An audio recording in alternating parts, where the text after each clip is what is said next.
하나님께서 베푸신 놀라운 풍성한 열매들을 많이 맺는 성도님과 그 가정이 되기를 바랍니다.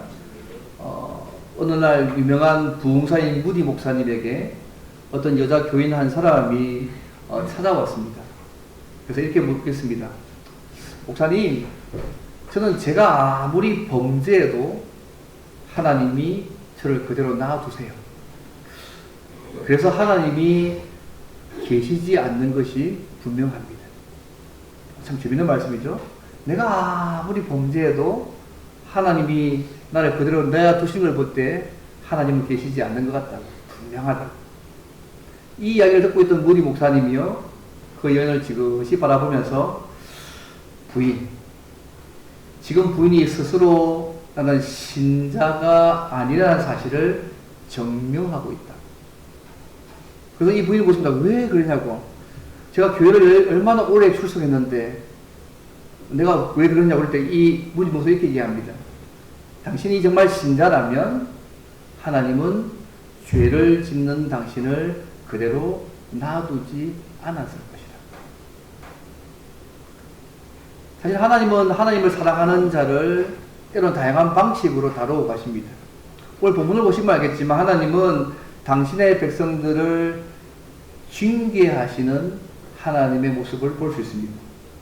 신자는 모든 문제를 만날 때마다 하나님과의 관계에서 우리 모든 문제를 살펴보지 않습니까? 혹시 내가 하나님 앞에서 지은 죄는 없는지를 살펴보고 회개하는 기회를 가지기도 합니다. 때로는 하나님께서 어떤 계획을 가지시고 어떻게 이렇게 일하시냐 한번 생각해보고 하나님의 뜻을 묻는 기회로 삼기도 합니다.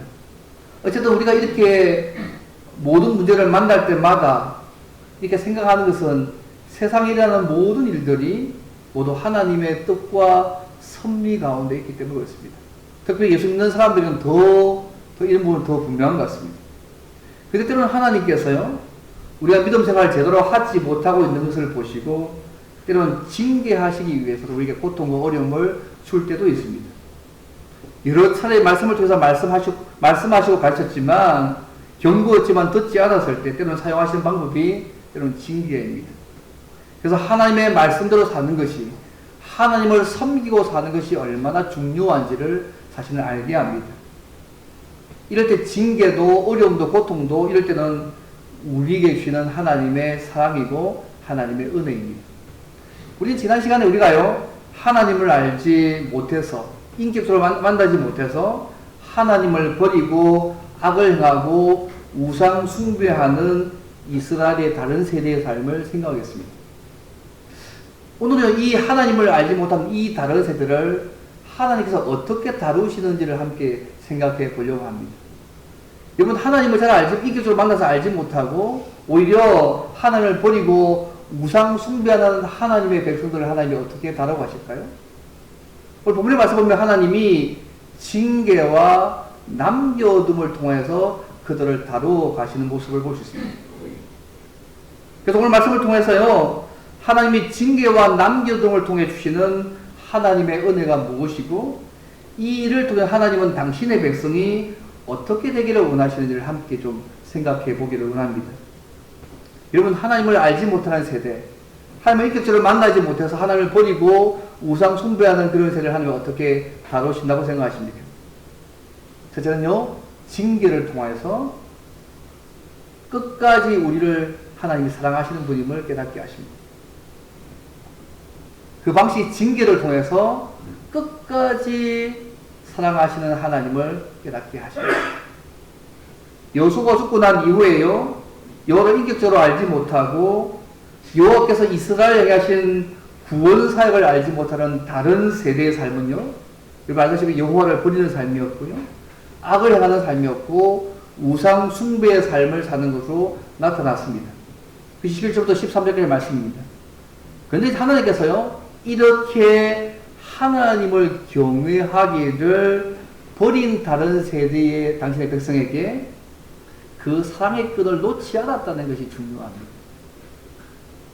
하나님은요, 당신의 언약의 말씀에 따라서 심판하심으로, 징계하심으로 그들이 돌아오게 하기를 원하셨습니다.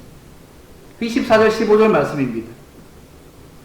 여호와께서 이스라엘에게 진노하사 노략하는 자의 손에 넘겨두사 그들이 노략을 당하게 하시며 주위에 있는 모든 대적의 손에 팔아 넘기심에 그들이 다시는 대적을 당하지 못하였으며 그들이 어디를 가든지 여호와의 손이 그들에게 재앙을 내리시니 곧 여호와께서 말씀하신 것과 같이 여호와께서 그들에게 맹세하신 것과 같이 같아서 그들의 괴로움이 심하였다라고 말씀합니다.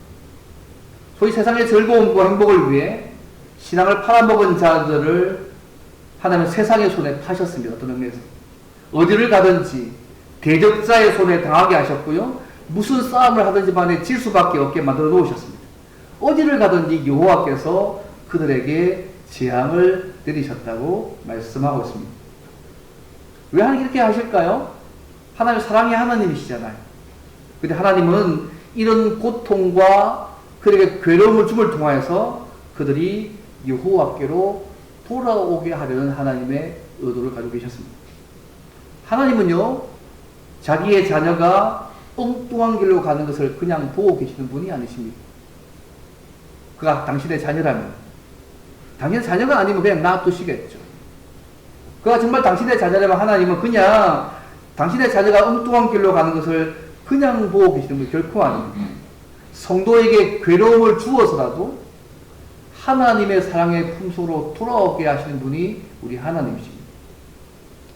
이 하나님을 알지 못하는 이 세대에게, 그래서 전혀 다른 삶을 살고 있는 그들에게 하나님은 사랑의 하나님을 징계함을 통해서 괴로움을 더하게 하심을 통해서 하나님의 사랑을 지금 경험하게 하십니다.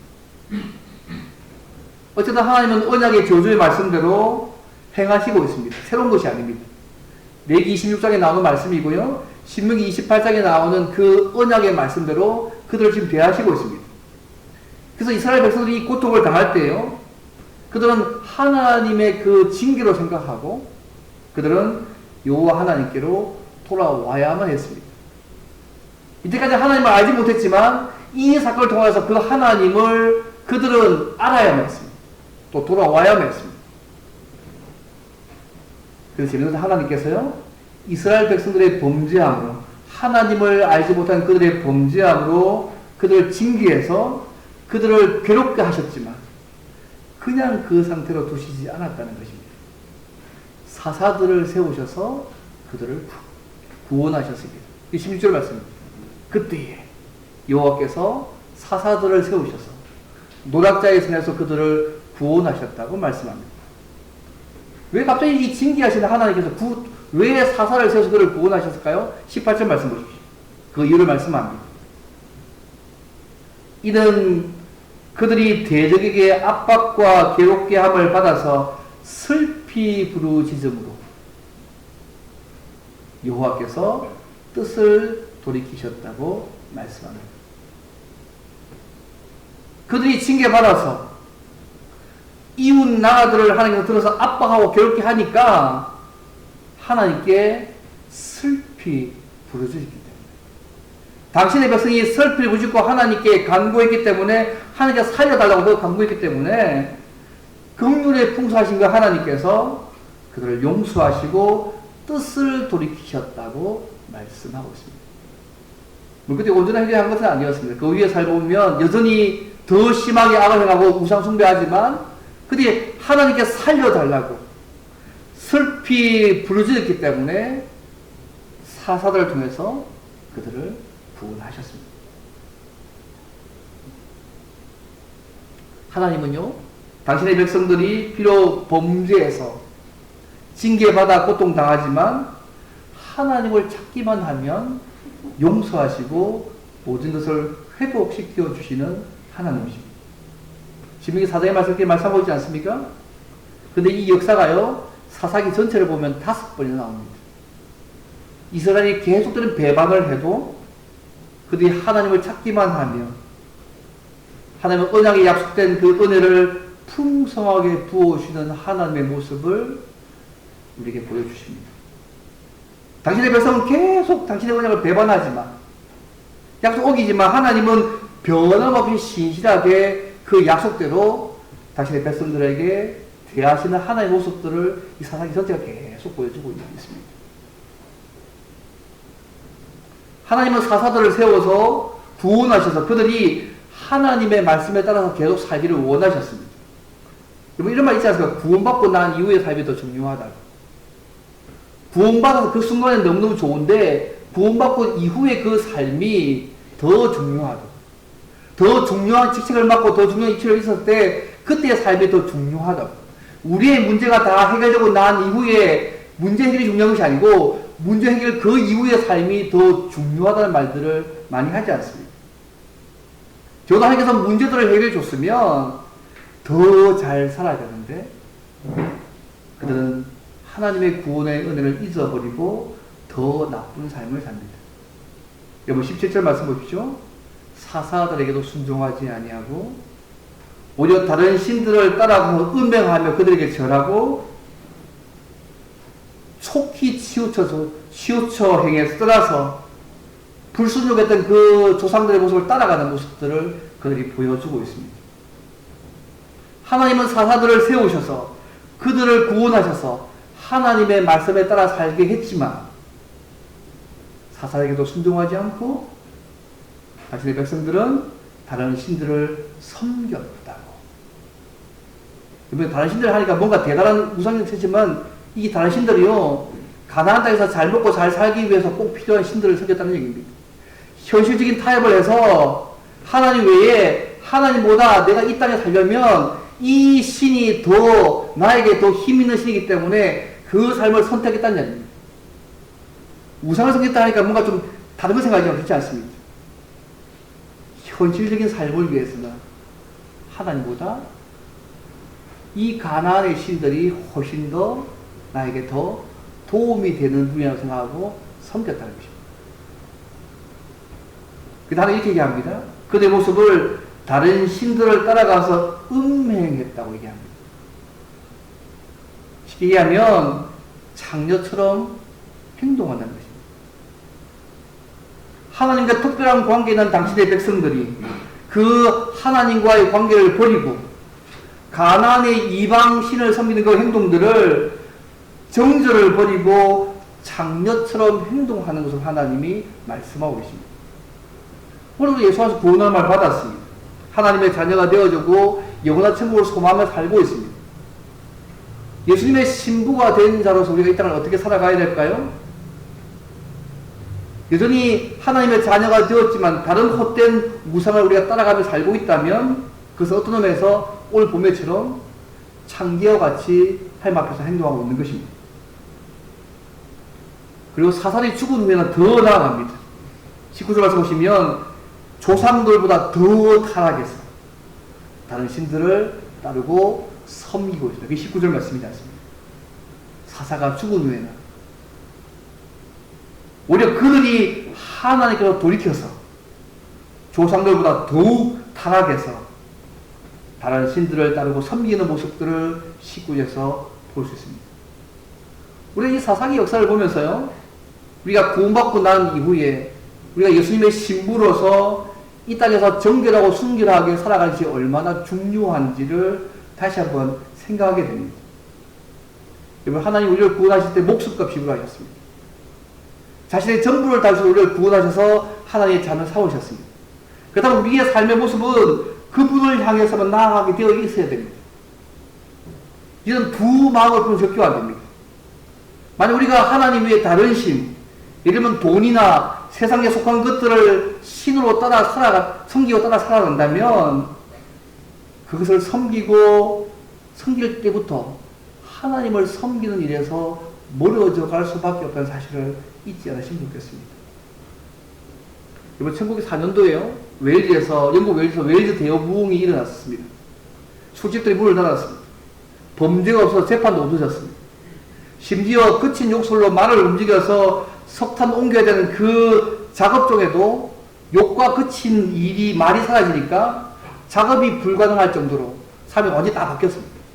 도시 전체가 완전히 다 바뀌어가지고 마치 지상에서 천국을 경험한 듯한 그 경험들을 영국 웨일즈에서 1904년도에 부흥을 경험했습니다.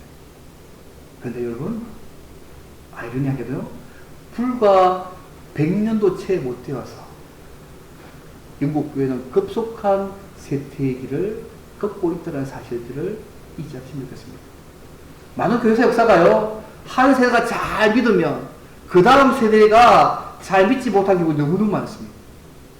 오늘 본문의 말씀은요, 그들에게 다시 한번 기회를 주신 거잖아요.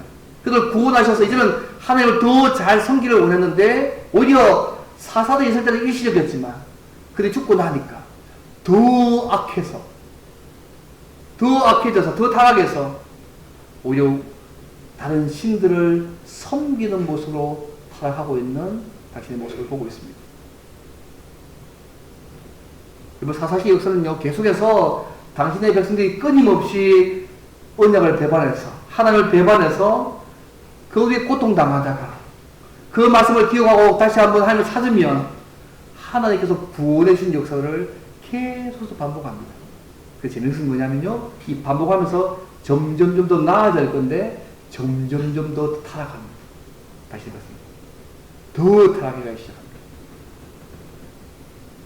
근데 이 구조가 반복되면서요, 더 재밌는 것은 뭐냐면, 자기 백성과 맺은 언약을 지키시는 신실하신 하나님은 변함없이 계속 나타나십니다. 배반해도 찾으면 용서하시고 회복시키던 그 하나님을 계속해서 사상에서 보여주고 있습니다. 사랑하는 여러분, 우리가 하나님에 대한 믿음과 인격적으로 하나님을 아는 체험들이 우리의 삶에 약해질 때에 우리 또는 언제든지 하나님을 버리고 우상 숭배의 삶을 살 수 있다는 것을 잊지 않으면 좋겠습니다. 우상 숭배가 뭔가 대단한 것은 보이는데요, 하나님 위에 하나님의 하는 역할들을 감당할 수 있는 다른 존재를 대체하는 게 우상 숭배이지 않습니까? 그럼 돈이 될 수도 있고요, 자녀가 될 수도 있고, 그럼 다른 무엇이 될 수 있습니다. 그러나 우리가 하나님 앞에서 믿음과 그분을 아는 삶이 우리에게 약해질 때 언제든지 우리의 삶이 그럴 수 있는 것입니다. 그래서 우리가 하나님 외에 다른 신들, 돈, 세상에 속한 것들을 신으로 삼고 따라간다면, 하나님을 섬기는 일에서 계속 멀어져 간다면, 여러분, 하나님은 징계함으로 우리에게 괴로움과 고통을 주셔서 우리를 끝까지 사랑하셔서 돌아오게 하시는 분이 우리 하나님이십니다. 왜 우리를 사랑하니까요. 그래서 징계 가운데, 고통 가운데 그들이 하나님을 찾고 부지럴 때에 모든 것을 다시 회복해 주시는 분이 우리 하나님이십니다.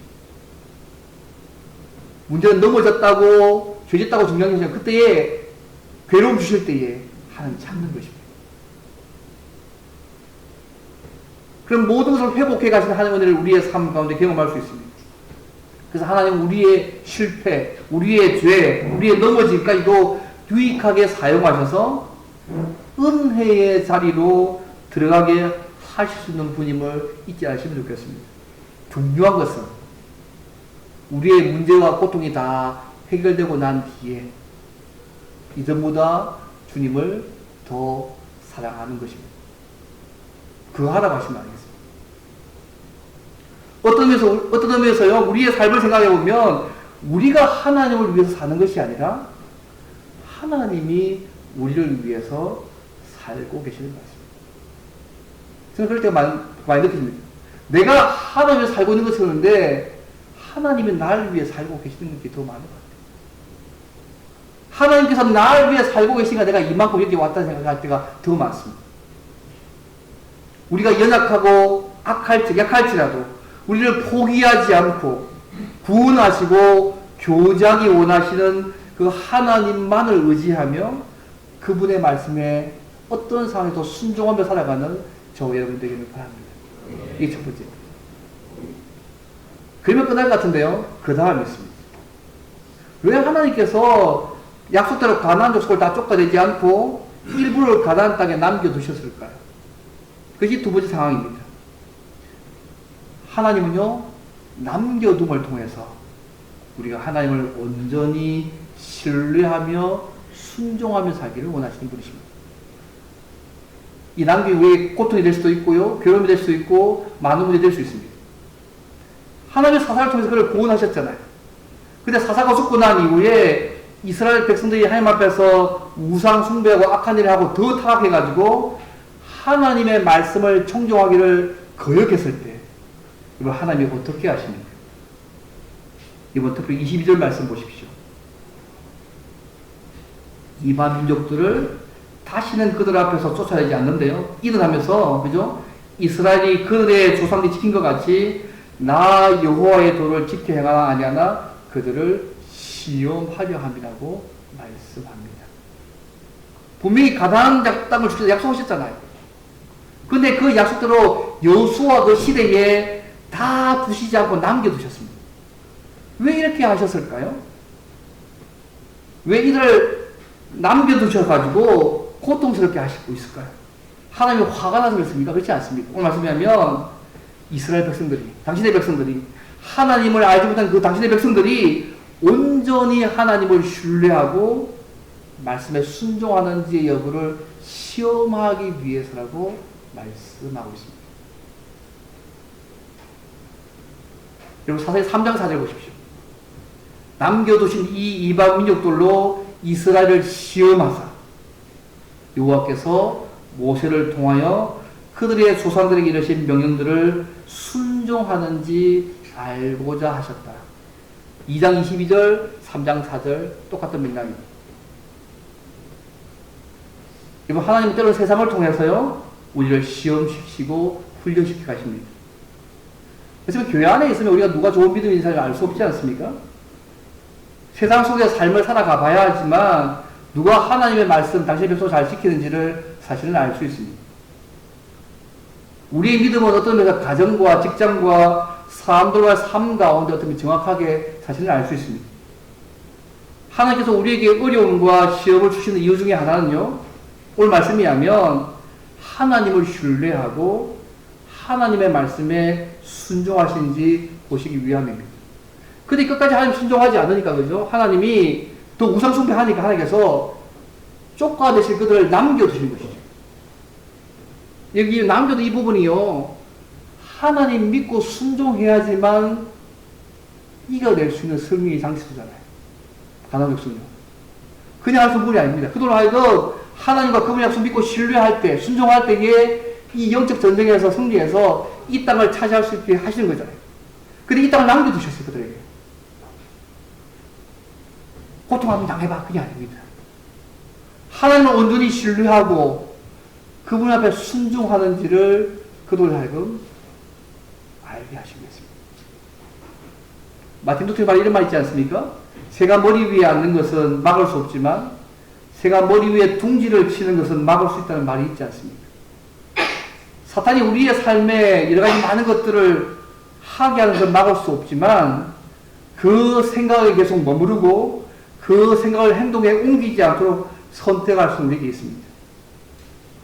우리가 예수 믿고 나서요, 우리의 삶이 시험도 없고 평탄한 삶만 있다고 생각해서는 안 됩니다. 어떤 사람이 이렇게 얘기하더라고요. 우리의 삶이 늘 잘 되고 형통하고 좋은 일만 있으면 하나님을 좀 더 잘 섬기고 믿음의 길을 잘 걸어갈 것 같다고. 그렇지 않습니다. 죄의 모습을 가지고 우리가요, 그렇게 잘 못 삽니다. 오히려 그럴 때요, 딴 거 더 찾습니다. 나에게 쾌락을 주고 다른 것을 더 찾을 때가 많습니다.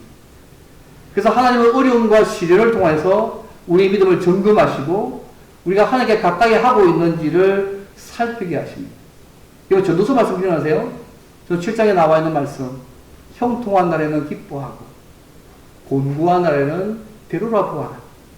이 두 가지를 하나님이 병행하게 하사 사람이 그의 장래일을 능히 헤아려 알지 못하게 하셨다. 형통과 곤고한 날을 같이 병행하게 만들어 놓으셨어. 결국 미래를 예측할 수 없으니까 하나님만 의지할 수밖에 없게 만드는 하나님이 인생을 다루시는 방식 중에 한 부분입니다. 그래서 우리가 이런 상황을 발달할 때 늘 우리의 생각에서 그냥 고통 자체가 아니라, 어려움 자체가 아니라, 고통을 통해 주시는 하나님의 뜻이 무엇인가에 대해서 늘 관심을 가질 필요가 있습니다. 하나님은 당신의 백성들을요, 그분의 모습으로 닮게 만들어 가시려는 계획을 가지고 있는 분 아닙니까? 우리를 한번 구원하셔서 끝까지 주님 나라 갈 때까지 끝까지 책임져서 끌고 갔으면 우리가 하나님 아니십니까? 때로 우리 당신의 백성들이 그 말씀에 순종하지 않을 때, 때로는 고통과 어려움을 주셔서 우리를 다시 한번 그분의 선에 세도록 만들어가시는 분이 하나님이십니다. 저는 로마서 8장 이런 말씀 하셨습니다. 하나님은요, 하나님을 사랑하는 자, 그 뜻대로 부르심을 입은 자들에게는 모든 것이 합력하여 선을 이루게 하실 줄. 그렇게 믿지 않습니다. 도저히 하나님께서는 이걸 보내시면 그대의 족속처럼 남아있는 가난한 족속들과 거룩한 전쟁을 치러야 함을 그들로 알고 가르치기를 원하셨습니다. 여기 1절과 2절 말씀 보십시오. 여호와께서 3장 1절에 보시면 여호와께서 가나안의 모든 전쟁들을 알지 못한 이스라엘을 시험하려 하시며 이스라엘 자손의 세대 중에 아직 전쟁을 알지 못하는 자들에게 그것을 가르쳐 알게 하려 하사 남겨두신 이방 민족입니다. 이 세대는요, 여호와를 알지 못해서 여호와 버리고 우상숭배의 삶을 살고 있습니다. 여호와를 제대로 알지 못한 그들에게 이 남겨두신 또다시 목적이 뭐냐면 그들로 하여금 그죠? 그들이 가나안 족속들과 거룩한 전쟁을 치러야 될 사람임을 다시 한번 그들로 하여금 깨닫게 하고 그 전쟁을 알게 하도록 함이었습니다. 이번 가나안 족속의 전쟁은요, 일반적인 전쟁이 여러분 아닙니다. 하나님께서 이스라엘 통해서 가나안의 죄악을 심판하시고 땅을 정결케 하신 이전 세대의 거룩한 전쟁입니다. 그래서 여호수아가 죽어도 그 이후의 세대가 계속 이어가야 될 거룩한 전쟁입니다. 그 전쟁을 알지 못하는 여호수아 이후 세대에게 하나님은 거룩한 전쟁을 가르치시고 백성들에게 순종을 요구하시고 있습니다. 그러면 이 순종의 성적은요, 오직 하나님을 신뢰하고 그 말씀에 순종할 때 주어지는 승리, 그냥 주어지지 않는 승리입니다. 그래서 그거 알려주기 위해서 하나님께서 이렇게 하시고 있는 것입니다. 이 삶은 전적으로 그들이 하나님을 전적으로 신뢰하고 순종할 때 승리할 수 있습니다. 하나님을 알지 못하고 하나님의 행하신 구원의 역사를 모르는 다른 세대에게 영적인 하나님의 용사로서 어떻게 싸우는지를 알려주기 위해서 가나안 쪽을 그 땅에 남겨두셨습니다. 때로 하나님은 세상을 통해서요, 우리의 믿음이 무장되기를 때로는 원하십니다. 성도는 죄와 세상, 사탄에 대항해 싸우는 하나님의 용사들을 알미가 되면서 세상이 우리를 핍박도 하고 우리를 유혹도 해야 하지만 우리가 하나님을 위한 헌신적인 용사든지 아닌지를 어쩌면 알 수 있지 않습니까? 결국 이스라엘이 가나안을 쫓아내지 않고 가나안의 신들을 섬긴 불순종 결과에 대해서 하나님이 해결책이 뭐냐면 그 족속을 남겨두셔서 이스라엘에게 전쟁을 가르치시고 그들로 이스라엘 시험하여서 여호와를 온전히 신뢰하고 여호와께서 모세로 그들이 열조하신 명령들을 지키는지 아닌지 알고자 하셨다는 것들이 분명히 중요한 부분입니다. 하나님이 이스라엘을 시험하기 위해서 하나님을 온전히 신뢰하고 그 말씀에 순종하는지 아닌지 영적 전쟁을 가르치고 용사로 무장시키기 위해서 가나안 족속을 다 쫓아내지 않고 남겨두셨습니다. 그런데 문제는 이것이요, 이런 하나님의 마음을 그들이 이해하지 못한 것입니다. 우리 그들과 똑같아지려고 하고 있는 것이 그들의 이후의 모습입니다. 5절 6절 말씀 보십시오. 3장 5절 6절 말씀 보십시오. 이스라엘은 가나안 족속을 사이에 거하면서 그들의 딸들을 취하여서 아들을 삼으며 자기 딸들을 취해서 그들의 아들에게 주며 또 그들의 신들을 섬겼다고 말씀하고 있습니다. 왜 하나님이 그들에게 가나안 족속을 남겨주셨던 그 이유를 그들이 제대로 이해하지 못하고 있는 것입니다. 다시 현실 동화의 삶을 가고 있는 모습을 보고 있습니다. 사실 하나님은 가나안 땅에서 이방과의 결혼을 금지시키지 않습니까? 신명기 7장에 나와 있습니다. 3장 4절 보시면 알겠지만 그들과 혼인하지 말라고, 내 딸 아들에게 주지도 말고 그의 딸도 며느리로 삼지 말라고. 왜냐하면 그가 내 아들을 유혹해서 여호와를 떠나고 다른 신들을 섬기게 함으로 여호와께서 너희에게 진노하사 갑자기 너희를 멸하실 것이라고 가나안 땅에 들어가기 전에 하나님께서 지금 7장에서 말씀하셨습니다. 근데 이들이요, 결혼해서 타협합니다. 이거 결혼해서 타협하면 모든 것이 끝나는 거 아니겠습니까? 시작이 타협하게 됩니다. 하나님의 언약에 성실하신 하나님을 의지하지 않고 이방인들과 결혼하고 이방의 신들을 의지하고 그들의 사명을 망각했을 때에 그들은 약속의 땅에서 마땅히 누려야 될 그 안식을 누리지 못했다고 오늘 말씀하고 있습니다. 옛날 어느 로마 황제가 이런 얘기를 하더라고요. 황제 숭배를 거절하는 신자들을 믿음에 돌이키기 위해서 믿음을 버리든지 목숨 버리든지 둘 중에 택하도록 이렇게 요구를 했습니다. 그 말을 들은 지혜로운 신하가 이렇게 얘기합니다. 폐하 죽이는 것만으로 문제가 해결될 수 없습니다. 저들은 죽으면 돌아갈 천국이기 때문에 죽기를 고대하고 있는 자들입니다. 그래서 화가 나서 황제가 또 얘기합니다. 그러면 죽이지 말고 혹독한 고문에서 그들이 믿는 주를 배신하게 만들어라. 근데 또 신하가 얘기합니다. 그것은 더 안 된다. 저들은 이 땅에서 예수를 위해서 받는 고난만큼 천국에서 상을 받는다고 믿고 있기 때문에 고문당할 더 환영할 것이라. 그래서 이 황제가 신경질 나가서 묻습니다. 그럼 어떻게 해야 되냐고. 근데 신하가 이렇게 얘기합니다. 어떤 수를 써서든지 죄를 짓게만 만드십시오.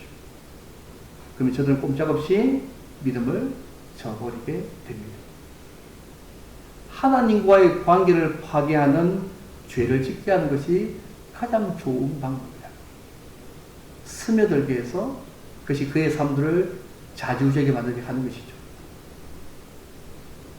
사랑하는 성도 여러분, 오늘도 하나님은 우리를 세상의 문화와 위협 속에 우리를 두고 계십니다. 그냥 예수 믿는 사람들만 모이고 살면 좋은데 그렇게 하지 않습니다. 세상 문화의 위협과 우리를 두고 계십니다. 이 문화는 우리를 시험하게 하기도 하고 때로는 낙담하게 하기도 하고 넘어지게 만들기도 합니다. 그런데 세상은요, 타협의 대상이 아닙니다. 그런데 이스라엘 백성들은 타협하고 그들과 하나가 되려고 했습니다. 그래서 약속하시는 은혜를 그들은 누리지 못했습니다. 여러분, 하나님께서 왜 우리를 악하고 없는 이 세상에 살게 하실까요? 그냥 수동 같은 데 가서 그냥 말씀만 보고 기도만 하고 찬송만 하고 이렇게 예수 믿는 사람까지 이렇게 살기 좋지 않습니까? 왜 그렇게 하지 않게 하셨을까요? 내가 하나님을 섬기고 예수 믿고 사는데 왜 이렇게 어려운 일이 많고 괴로운 일이 많을까요? 뭐 여러 가지 이유가 많이 있습니다. 그것은요, 우리가 하나님을 온전히 신뢰하며 순종하며 살기를 원하시기 때문에 우리 이 세상에 두셨습니다. 우리는 다르게 살아야 돼요. 그래서 주변 환경 탓하기보다는 하나님을 신뢰하고 당신의 약속을 지켜나가야 합니다. 이것이 세상 문화와 세상을 위협하는 것에 대한 그 이기는 실적인 모습입니다. 시대가 아무리 변해도 하나님은 오늘도 세상과 타협하지 않고 하나님을 온전히 신뢰하며 말씀대로 살고 하나님의 영적인 용사로서 영적 싸움을 할 당신의 백성들을 찾고 계십니다. 이들을 통해 당신의 일들을 하나님은 이루어 가실 것입니다. 이렇게 살라고 하시는 하나님의 은혜에 두는 세상에서 우리가 타협하고 우리가 동화되어 살지 않기를 바랍니다. 오늘 우리 해운대 성령 대집에 갑니다. 뭐 큰 대집에 무슨 의미가 있겠습니까? 다만 우리가 세상과 구별되어서 당신의 백성으로서 주님 나라 갈 때까지 살아가야 될 삶을 다시 한번 돌아보고 못했으면 회개하고 다시 한번 이렇게 살겠다고 헌신하는 시간들을 다시 한번 가진 거 아니겠습니까? 개인적이든 떼거지든 어쨌든 그걸 다시 한번 우리 앞에 하나님 앞에 다시 한번 돌아보고 이게 살겠다고 하는 시간들을 가려고 합니다. 이거 참여하셔서 이런 부분의 신앙의 회개와 결단을 가지면 우리가 은혜가 되는 시간 되지 않겠습니까? 사랑하는 여러분, 이 땅이 만만치 않습니다. 이 땅이 당신의 백성들을 그냥 두지 않습니다. 사탄이 우는 사자와 같이 늘 두루 삼킬 자를 찾고 있는 이 시대에 신자 그냥 만만하게 살도록 그냥 두지 않습니다. 어떻게 하면 우리를 하나님께 멀어지게 만들고 하나님을 잊어버리고 베푸신 은혜를 잊어버리고 우리가 세상과 동화하여서 그들처럼 살게 되기를 사탄은 원합니다. 그런데요, 이런 사탄의 유혹에 신자들조차도 세상 사람들처럼 살면 좋겠다고 생각하는 사람들이 조금씩 늘어나고 있는 모습들을 봅니다. 사랑하는 성도 여러분, 어떤 상황에 조심다 할지라도 하나님의 베푸신 구원의 은혜를 잊지 말고 죽기까지 우리를 사랑하셔서 당신의 자녀 삼으신 그 하나님의 베푸신 구원의 은혜를 잊지 말고 온전히 하나님을 신뢰하고 그분과 날마다 가까이 하면서 성령 충만해서 우리 힘을 불가능하니까 순종해서 그분의 말씀에 순종함으로 날마다 주의 뜻을 이루고 갈 뿐만 아니라 이 땅에서 축복과 은혜의 통로로서 살아가는 저와 여러분 되시기를 주님으로 바랍니다. 오늘 말씀 함께 기도하겠습니다. 하나님, 우리 예수 믿게 하셔서 감사합니다.